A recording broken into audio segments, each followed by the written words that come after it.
ba kira ni gidanki, sa a yarda da ni zara a fadar abbanki. Yaya dukkan jaban da ke hada ni da ganki, in na yi furuci kanki ya karan kaunarki. Ko ina za ni da an ganna a ci na girmanki, roƙi Allah don ke ki ce a bar na anaki. Kar a bar makiya su taɓa ni dalilin sanki, wanda duk ya ji begen ya ƙara gane isarki, sannan ya gane ba wata ya makamancinki. Babu tsira ko mata ya idan ba sanki, ɗauki bargo ki na gwanda hannu wannan naki. Ki bani ruwa in sha da kanki dan umminki, ki yi tofi kaina ina ta jin kanshinki.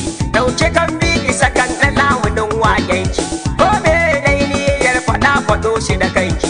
Duk gurin tuba ce a bari ban da kamarki, da an buɗe aiki na a ganki dan mai ranki.